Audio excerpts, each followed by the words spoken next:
본 동영상은 행정안전부와 한국정보화진흥원의 지식정보자원관리 사업으로 제작되었습니다.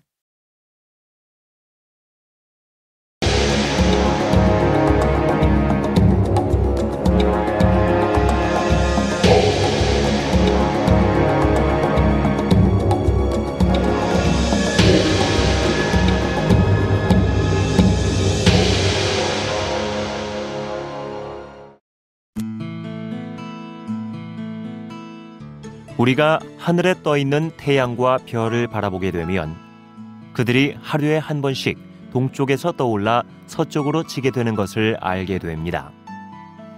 이렇게 하늘과 천체의 모습을 보면서 고대 사람들은 하늘이 지구를 돌고 있다고 생각하게 되었죠. 하지만 그들의 생각은 시간이 흐르면서 점점 새롭게 변화되어 갑니다. 자, 그럼 지금부터 하늘과 천체를 끊임없이 바라봤던 위대한 천문학자들과 만나볼까요?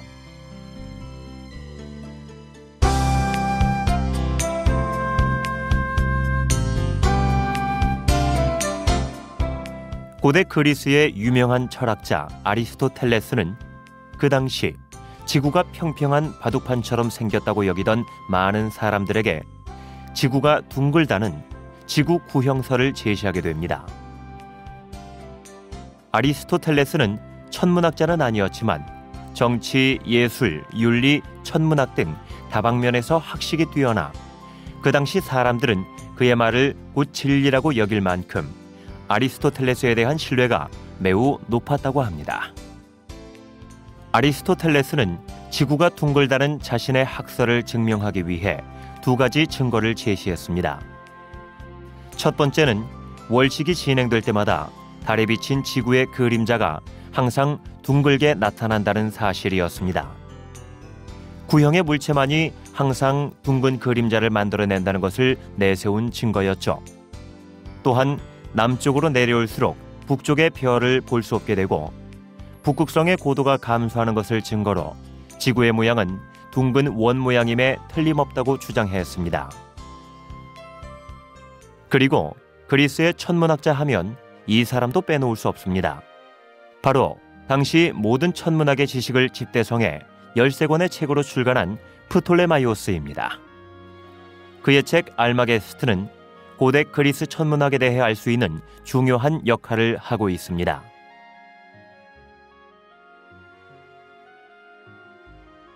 프톨레마이오스는 천구상에서 행성들의 역행과 순행을 설명하기 위해 주전원이라는 개념을 도입하였습니다. 이 같은 프톨레마이오스의 주전원은 지구 중심설에서 벗어나지 못했다는 한계 때문에 기본적으로는 틀린 것이지만 과거 어떤 체계보다도 정확하게 행성들의 위치와 운동을 예측해냈다는 사실에서 프톨레마이오스는 고대 최후의 위대한 천문학자임에 틀림없습니다.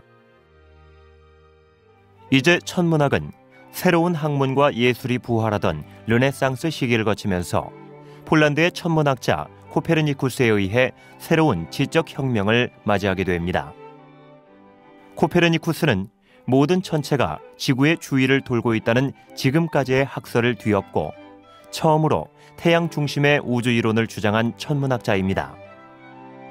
코페르니쿠스는 천체의 회전에 대하여라는 책을 통해 지동설을 제창했지만 그 당시 그의 이론을 따르는 사람은 거의 없었습니다. 이후 수많은 학자들 사이에서 끊임없이 코페르니쿠스의 지동설이 토론되어졌고 결국 그의 이론은 세계사에 큰 영향을 미치게 되는 중요한 밑거름이 되었습니다. 코페르니쿠스처럼 새로운 우주 이론에 대해 끊임없이 연구한 천문학자가 있는가 하면 천체의 정밀한 관측을 위해 인생을 바쳤던 사람도 있습니다. 덴마크 출신의 천문학자인 티코 브라헤는 북해섬에 우라니보르그라는 천문대를 설립하고 천체의 위치와 운동 관측에 전념했습니다. 그가 행한 관측의 정밀도는 망원경이 발명되기 이전에는 가장 훌륭한 것으로 인정받고 있으며 훗날 그의 방대한 관측 자료는 독일의 천문학자 케플러에게 넘겨져 행성운동의 새 법칙을 확립하는 기반이 되기도 했습니다. 스승과 제자 사이였던 브라헤와 케플러 사이에는 특별한 일화가 있습니다. 평소 제자인 케플러의 명석함을 시기했던 티코 브라헤는 많은 자료를 케플러에게 주는 것을 꺼려했고, 결국 케플러는 티코 브라헤가 세상을 떠난 후에야 그가 남긴 귀중한 자료들을 얻을 수 있었죠. 천체의 위치와 운동 관측을 기록한 스승의 자료를 20년 이상 연구한 끝에 케플러는 그 유명한 케플러의 3가지 법칙을 탄생시키게 됩니다. 케플러의 제1법칙은 각 행성은 태양을 초점으로 하는 타원 궤도를 따라 태양의 주위를 회전한다는 타원 궤도의 법칙입니다. 케플러 제2법칙은 면적 속도 일정의 법칙으로 행성과 태양을 잇는 직선은 같은 시간 간격에서 같은 면적을 지나간다는 원리를 설명하고 있습니다. 케플러 제3법칙은 조화의 법칙으로 행성의 공전주기의 제곱은 궤도 장반경의 세제곱에 비례한다. 즉, 태양으로부터 멀리 있는 행성일수록 공전주기도 길어진다는 것을 나타내고 있습니다. 이 같은 케플러의 3가지 법칙은 행성의 운동을 정확히 설명해주고 있지만, 이런 체계를 따르도록 지배하는 자연의 힘이 무엇인지는 설명하지 못했습니다. 이 남은 숙제는 이제 뉴턴에게로 넘겨졌습니다. 뉴턴에 대해 알아보기 전에 먼저 만나봐야 할 사람이 있습니다. 바로 여러분이 잘 아시는 갈릴레이 갈릴레오입니다. 코페르니쿠스의 태양 중심설이 학자들 사이에서 뜨거운 논란이 되고 있을 때 갈릴레오는 망원경을 가지고 하늘을 관측하기 시작했습니다. 관측 결과 목성 주위를 도는 4개의 위성을 발견했고, 이로써 지구를 중심으로 돌지 않는 천체의 존재를 세상에 알렸습니다. 갈릴레오의 놀라운 연구 결과로 코페르니쿠스의 태양 중심설은 더욱 힘을 얻게 됐지만, 정작 갈릴레오 자신은 태양 중심설을 절대 진리로 주장하는 바람에 종교 재판까지 받게 됐고, 결국 집 밖으로 나올 수 없는 희생을 치르게 됩니다. 티코 브라헤, 케플러, 갈릴레오 등 수많은 학자들에 의해 모아진 천문학의 관측들과 규칙들은 이제 아이작 뉴턴이 성립한 개념적 틀에 의해 설명이 가능해졌습니다. 뉴턴은 현대물리학의 길을 열어준 3가지 법칙을 발견함은 물론 만유인력의 법칙도 발견해 케플러의 3번째 법칙이 증명됨으로써 천문학 발전에 기여를 하였습니다. 뉴턴의 제1법칙은 버스가 급정지를 할 때 몸이 자연스럽게 앞으로 치우치는 것처럼 움직이는 물체에 작용하는 외력이 없다면 계속 그 상태를 유지하려고 하는 관성의 법칙입니다. 제2법칙은 힘의 법칙으로 힘은 질량과 가속도의 비례함을 규명하고 있습니다. 똑같은 힘으로 야구공을 던질 때와 볼링공을 던질 때 확연히 가속도의 차이가 느껴지는 것을 말하죠. 3번째 법칙은 작용-반작용의 법칙으로 빙판 위에서 한 사람이 서 있는 다른 한 사람을 밀었을 때 서 있는 사람도 움직이지만 민 사람도 뒤로 밀려나는 것처럼 모든 작용에는 항상 방향이 반대이고 크기가 같은 반작용이 따르고 있음을 말하고 있습니다. 뉴턴은 이 3가지 법칙 외에도 행성의 운동을 설명하는 데 필요한 만유인력 법칙도 개발했습니다. 이렇듯 천문학을 과학적으로 증명하기 위해 노력했던 수많은 천문학자들의 집념과 열정 덕분에 오늘날 현대 천문학은 눈부시게 발전할 수 있었습니다. 그렇다면 우리나라의 천문학 발전을 이끌었던 주인공들은 누가 있을까요?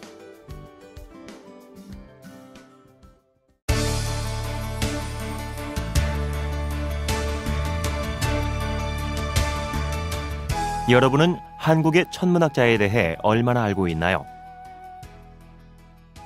한국의 천문학자요? 잘 모르겠는데요. 잘 모르겠어요. 잘 모르겠는데. 장영실이요. 장영실밖에 잘 모르겠습니다. 천문학자는 잘 모르겠어요. 잘 모르겠어요. 잘 모르겠는데. 잘 모르겠어요. 장영실?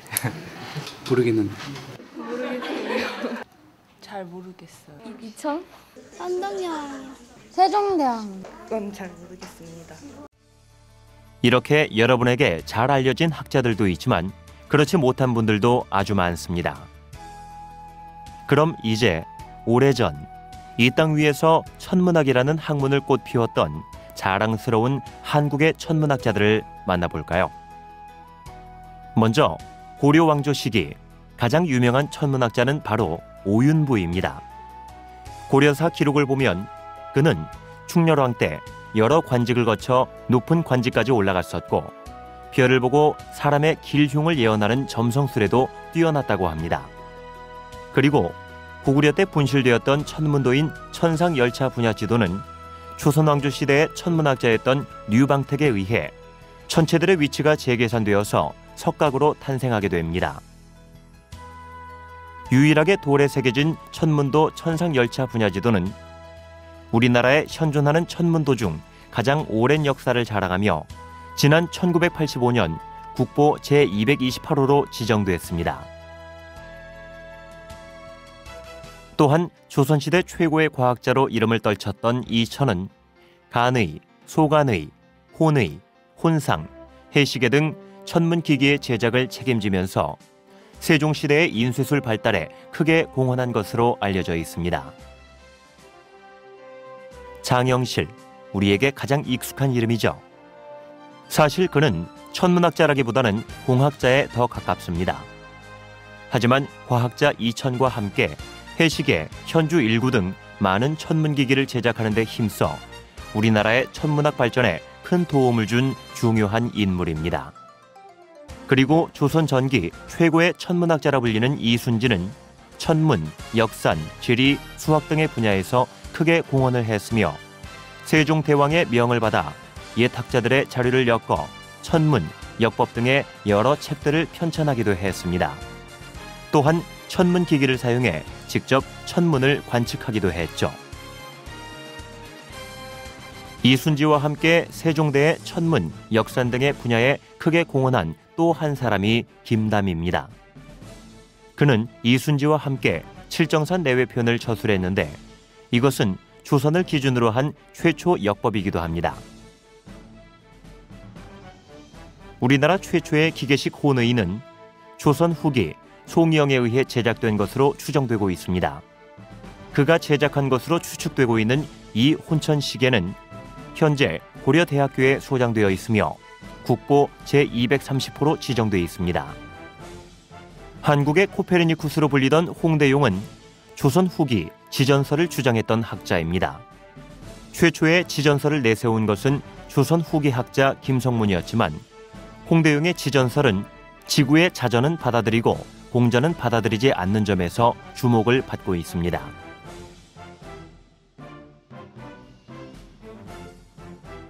조선 후기에 활동했던 남병철, 남병길 형제는 천문과 역계산에 정통하여 수리운 지구의, 의기집설, 성경, 시헌기요, 추보첨례 등을 저술하였습니다. 지금까지 우리는 동서양을 막론하고 천문학 발전에 공헌했던 수많은 천문학자들을 만나봤습니다. 그들의 우주를 향한 무한한 호기심과 연구에 대한 뜨거운 열정이 없었다면 아마 우리는 여전히 지구는 평평한 바둑판 모양이고 하늘이 머리 위에서 돌고 있는 거라고 생각하고 있을지도 모릅니다. 신비하고 놀라운 천문학의 세계를 우리에게 선물해준 수많은 천문학자들의 땀과 노력에 고마움을 전하며 앞으로도 그들이 만들어가는 천문학의 미래가 밤하늘에 떠있는 저 별처럼 환하게 빛나길 바랍니다.